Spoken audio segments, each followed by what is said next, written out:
Hello, welcome to today's Back to the City. Today I'm very excited to be joined by SYM1. Hi. Welcome. So we're going to take a dive into the new EP, All That You Want. Yes. Which listeners can access now, but we're on the cusp of the official celebration of it. Yes. That's going to be next month, May 26th. At the 7th Street Entry. Yes. So we'll spend some time talking about that show, who else is playing at that show. In the meantime, there's an opportunity to see SYM1 at Ice House on the Thursday, the 21st of April, opening for Lady Midnight. Yes. Something else that I'd really like to quiz you about a little bit more before we shift our focus for the rest of the interview to All That You Want, the EP, is Fantasy, which is your virtual venue. Yes. Am I correct? Yes. Describe that correctly? Yep. Fantasy, PH, Fantasy with double I at the end. At the end. Has to be spelled weird. So it is a virtual venue. Yes. Yeah. What is a virtual venue, and what use are you putting Fantasy to presently and in the future? Yeah, so Fantasy was funded by the by MRAC, so the Metropolitan Regional Arts Council. So I thank them greatly for their contribution. I wanted to create a space during the pandemic that people could still attend and go to, get access to local music, and even outside of the local realm, still be able to hear music and connect with other artists. So Fantasy can be accessed through phone, your computer, or a VR headset. So I wanted to make it as accessible as possible. And a virtual venue, it's hard to explain. It's like a mixture between a online chat room and a video game and a venue. That's a good cocktail. Yeah. Like if you've played Club Penguin, if you've played any MMO, RuneScape, Roblox, like it's similar to that feel. Yeah. Except it's set up as like this island that has a stage in the middle. And it's really cool. Like I collaborated with REM5 to create this. So really have to thank REM5 Studios for making it possible, because I do not know how to create things like that on that scale. You know what needs to be created. Yes, exactly. I can just say, I really want this to happen.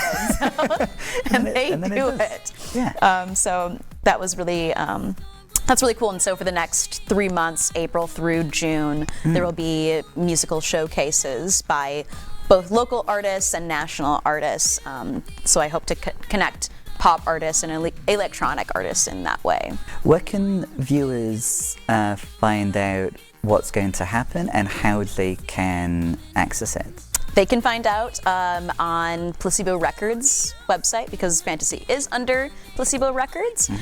So yeah, you can go to placeborecords.com and find it. Placebo Records, of course, which is also putting out All That You Want. Yes, that's right. That's right. Is there anything more you'd like to say about Placebo Records? I co-own the label. So we have really exciting things in store for this next year. We've got a lot of funding happening to help uplift this pop music scene that exists here and is very fruitful here, and to connect it to larger and national presences. Yeah. So there's a lot that'll be coming within the next year here. So I'm really excited to do like a event series involving lots of other artists. A collaborative album will be in the works under Placebo Records as well. So excited to reach out. What would be the best way for people to stay abreast of what's happening with Placebo Records? Is there like a Facebook group or a website? Yes. Yep.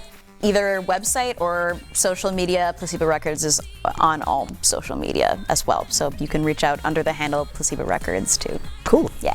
Okay. Well, let's shift our focus to All That You Want. But I think that these two words that we've just been discussing, placebo and fantasy, spelled either way, Yes. are a good seg into the record. It's thematically very coherent, I think, in the same way that you're talking about when people go to fantasy. Yeah. We're entering this world, and I feel that when we take the journey through the EP, the same kind of thing is true, and it begins so real, so vivid, and continues to explore themes of reality and sensation.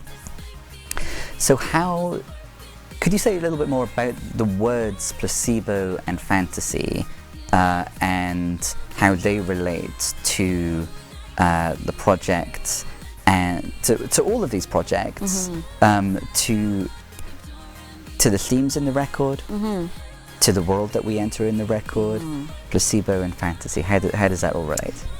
I mean, hearing you talk about it to me, I am hyper aware of my fascination with reality. Yeah. And all of the ways that people view it, creating their own special universes, and that they can never escape and can never view anyone else's personal universe. Yeah. It's always been terrifying to me, but also at that same time it's fascinating because there's that lack of understanding to it, and I want to figure it out. Yeah. Within placebo, like, I think the name is really special because it makes me think about how music has a very real effect on us as humans. It's one of it heals. Our memories are tied to it. People who have different mental diseases can still remember how to play songs that they haven't played in decades. Absolutely. So I think it's really magical in that way. And so placebo, in kind of having an effect on a person without actually something ever being there is what music kind of is to me. Yeah, absolutely. So, yeah. Because it's mind-altering, and not just mind-altering. Right. Heart-altering. Yeah, absolutely. Yeah. As well. Yeah. You mentioned magic. In Lonely Nights, the final song on the EP, we as listeners are invited to come find what sparks magic, forget life, it's tragic. So that's a kind of down the rabbit hole kind of invitation, isn't it? Where Yes. there's this sense that, okay, there's the drudgery of life, but we know that what we experience when we enter this created reality, there is paradoxically a reality to it. Right. Right. Truly. If we go back to the fantasy and the placebo, Yes. like it feels real. Like as creators, especially if we are drawn to this idea of creating this alternative reality, then it is possible to share that with people, and at least the sensations that we then collectively have when we're dancing and enjoying all the different components of the music is real. So what I love about the record, though, is that there are moments where it's kind of, I mean, the two sides of it, I think, are combined in that kind of couplet. Come find what sparks magic. That's the purely positive invitation. Right. Let's go on this adventure. And then but then there's the risk in forget life, it's tragic. There's the risk of losing grounding in the seemingly like in the drudgery of reality. So let's go right to the beginning of the EP again, to Midnight Crush. And I love that in the chorus we have Midnight Crush, car alarm, I feel the rush of a vanilla bar. that lyric might be lost if we're just listening to this song. So I needed to create at least that. So that's an interesting. If we just kind of pinpoint that moment, Yes. the combination. How does that relate to this? Okay, we've got the invitation to go down the rabbit hole, but then we're in the kind of ordinary life. There's a car alarm going off, stimulating, so real, so vivid. Like there's also stimulation, car alarm. But we kind of have a foot more in the consensus reality with all of its drudgery here, with the car alarm and the vanilla bar. What's the significance of that being the starting point? That is the lyrical representation of reality, in my mind, as I was writing it, breaking down. Yeah. So with all of those different pieces, I was pulling those pieces together because they were still, yes, grounding. They were still real things that you can see and have like a general concept of, and sound, taste with the vanilla bar, like sound with the car alarm, Midnight Crush, that could be a feeling. It could also be people kind of say, like, are you referencing a soda drink? And I'm like, no, but maybe.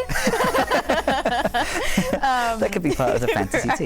Right. Totally, yeah. But all of those pieces are kind of like, all right, here are sensations, and here's like me breaking them down. Like, let's have them floating kind of in this dreamscape as like they just kind of fly by one after each other. So that was my very convoluted way of saying like these feelings and sensations are being broken down. They're just kind of out in nowhere space as we go down that rabbit hole of alternative reality, and as we kind of are able to see like, okay, these are sensations that we can create. We have the ability to make our reality whatever we want it to be. So that first song is all about kind of going crazy as we view these sensations and saying like, this is so real, this does feel so vivid, and I think I'm losing my mind because of it. I feel like I'm not even here experiencing these sensations. So that song is like a fever dream in my perception of it. Totally, yeah. So, yeah. Yeah, that comes true in the sound. So it's multi-sensory, but also kind of fragmented. And I love how the record itself seems to kind of shift back and forth between kind of loving this embrace of the multi-sensory. Like, here are all of these sensations that we can have, and we can even kind of create a new consensus where we affirm for one another, yes, we're having these sensations, and it becomes more and more real. But then there's also this trepidation about that, and fear about where that might go. And that's such an interesting, and the fact that that's never resolved. But I feel like it's not resolved, but it's not like a binary, like this and then this and then this and then this. It feels like there's a kind of progress. Yes. Or at least there's some kind of movement that's happening by virtue of shifting back and forth between these different perspectives. Absolutely. And I feel that's kind of always been the case with previous music of yours too, but I feel like it's more the way in which we're kind of shifting between those perspectives is different in this EP. Do you feel that it is? And if so, what's the nature of it specifically in this EP? I have kind of summarized the general theme of the EP being the 5 stages of grief.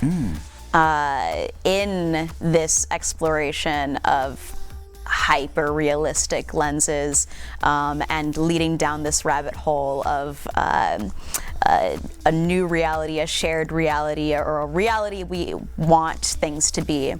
But I see Midnight Crush as denial, This Week in the News as sadness, All That You Want as anger, From Here to There as bargaining, and Lonely Nights as acceptance. Oh, absolutely.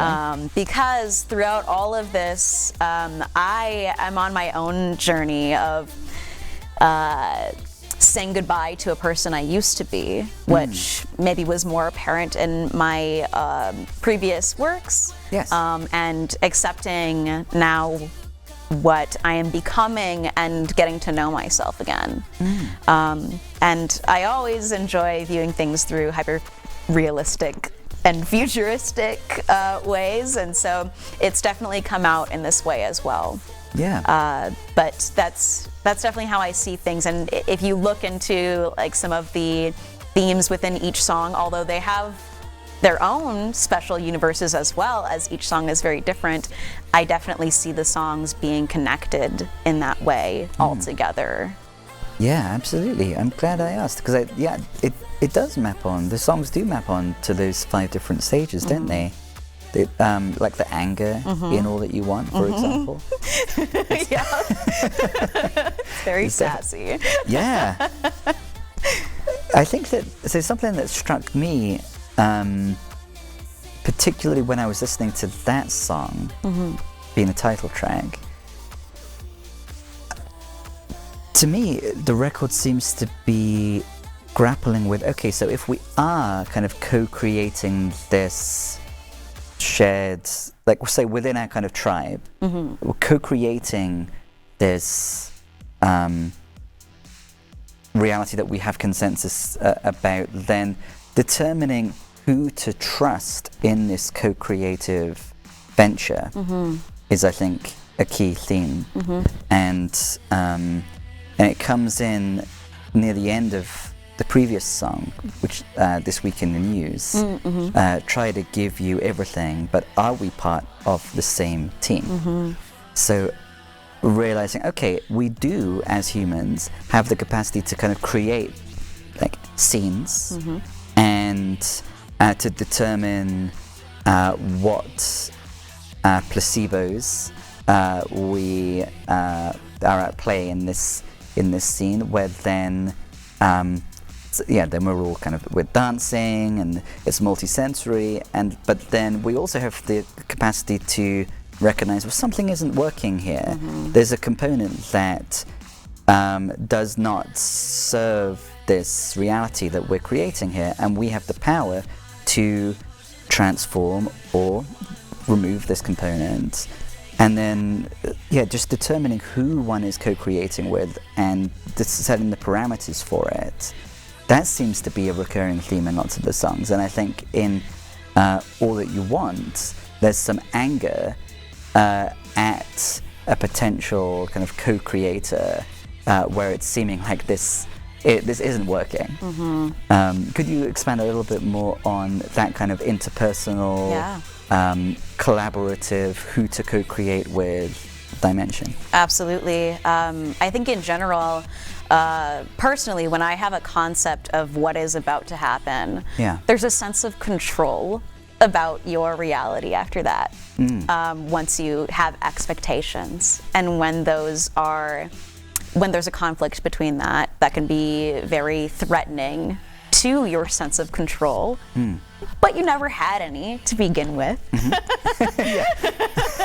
But throughout life, like, we experience things over and over again. There's a sense of normalcy, which creates a sense of control, but there never actually is any. And I think that happened especially during the pandemic. Like, there was never like anything normal. Like, we create our own sense of normal, which is like what I'm fascinated by as well. It ties into placebo, ties into fantasy, ties into this EP.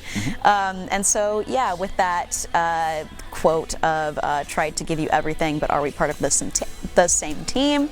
That like, are we creating the same reality? Are our goals aimed at progressing that shared dream? And so that's why the chorus comes back in, tonight I see a dream that's fleeting. Yeah. So that dream, like, if we're not all aiming towards that same shared reality, it's going to fall apart because we're building separate things. Yeah, we can kind of, in this moment, bring something into being, but it's fleeting because there isn't the alignment and whatever the conditions are that would enable this to be the right balance of, like, we don't want a solid foundation, because as soon as there's a predictability, then there's this false sense of control. But we do want something to be sustainable. Yes. And yeah, I think that the record, it really is reckoning with that. As soon as, you know, we either individually or collectively have envisioned something, then as much as we value kind of surrender, going with the flow, and we know that growth happens when we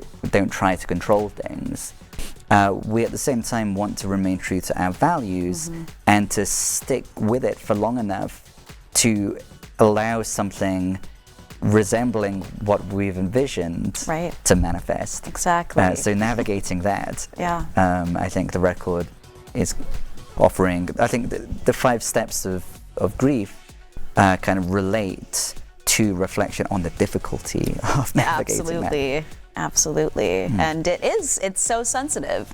It's such a sensitive space, and just like the 5 stages of grief, like, you may never complete it. Like, after acceptance, that doesn't mean it's over. Right. You keep going back and forth to all of the different stages over and over again, and that's okay. And hopefully you end up at acceptance most of the time. Yeah. So. Yeah, I like the book Radical Acceptance by Tara Brach. And I haven't heard of it. Oh, I recommend it. Okay, yeah. And they're kind of acceptance obviously is very different from resignation. We're not just talking passivity. We're not talking not caring. Right. But not resisting that which is real. I think acceptance is so interesting because it's so easy to confuse or to mistake acceptance with resignation or not caring. But I think if we are committed to manifesting something that we have envisioned, then knowing what is and not resisting what is, because that is the material that can be, you know, transformed, is key. And I think not denying the anger and other quote-unquote negative emotions that come about when we realize the difference between that which is and that which could be. Absolutely. And that brings up a good point, actually, because I'm thinking back on, like, some of my previous works, and I'm always looking back on my previous works and asking myself why I made that. And sometimes it makes sense later on. Like, you can always apply to your favorite songs something that relates to you. And sometimes there are different pieces of our lives that relate at different times. And so with a previous song, Dark Matter, the chorus is, it doesn't matter, you know, like that's one of the lines in the chorus, and I am kind of realizing now, like, maybe I was hyper-focused on resignation, and although there can be spots within, like, not caring too much, because of anxiety or because of not having enough energy to put in certain areas, or maybe there's not, like, the right focus. Like, that song at the time was like, hey, don't be too anxious about life because there are a billion things to be anxious about, and let's try to find the things that do matter. But then there's also the opposite of it, like the more negative side, where you can go too far into that and nothing matters. And so I think that's a good kind of leading into this EP as well, like realizing the things that do matter, and how that also makes us feel as we change and grow. Yeah, definitely. And then discomfortingly, once we do realize what matters to us and we're committed to that, then inevitably I think then we'll be in situations where we experience, say, anger, which, you know, if I'm, for the most part, like if I were choosing, you know, what inner states would I like to experience today, presumably not many people are going to choose anger, but it's obviously part of the package of when we know what matters to us and we want to commit to that, and we recognize not everyone that we're co-creating the reality with is equally committed to it. Some people are less committed than they present themselves as being. Absolutely. Then inevitably the anger comes in. So I think the anger is, the presence of the anger is tied to this moving away from it doesn't matter. As much as, I mean, I love that song. Thank you. I do too. and I think that within the song, it's healing, that it doesn't matter. It's like, this is something that you can let go. Right. Obviously it's celebrating the kind of surrender of control that facilitates this experience, like the inner child being able to play, the removal of the impediments. But I feel in this EP, there's almost like there's this caring presence that, you know, wants that inner child to be playing and for it to be sustainable and for it to be without being kind of paternalistic, for it to be safe, for the inner child to be able to grow through the play. So there seems to be this kind of presence that is like committed to making sure that those conditions are there. One of the most interesting moments for me is right at the heart of the record, in All That You Want. There's this recognition that the person being addressed, alongside being an addict to pleasure, there's this ignoring of pain. And then tied to that, I'm not going to save you, and I'm all that you want. So there's a lot going on here where it seems like we're kind of recognizing ourselves as the object of someone else's affection. But you know, the word savior comes up a few times in the record, and All That You Want, near the beginning, savior, I don't need your saving. Here we're recognizing that there's someone who, there might be the story told by them or by someone else that you are to be the savior of this person, because they are kind of gravitating towards you. And there's a discomfort with that. There's an awareness that's just not how things are going to happen. There's something about that story where it's not being grounded in reality is, for want of a better word, a problem, or at least there are going to be all kinds of repercussions. Always. Because there's this too ready investment in too simple a story. And I love how in these moments of where there's this concern about how the interpersonal nature of like the story making is going. It's so grounded there. I'm not going to save you, and I'm all that you want. I'm interested in what you have to say further about that moment, in and of itself, and or in relation to in from here to there.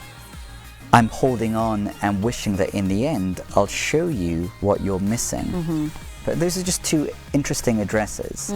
In the one case, I'm cast as someone who would save the other person, and this is a problem because we're seeing that we are all that they want, and we're seeing a bigger picture where they really need something other than just what they're fixated on, me. Right. And then there's this desire in the following song to show the person what they're missing, whether that's the bigger picture or something else. Those are just two interesting moments, either back to back or in relation to one another. Could you reflect a bit more on those moments?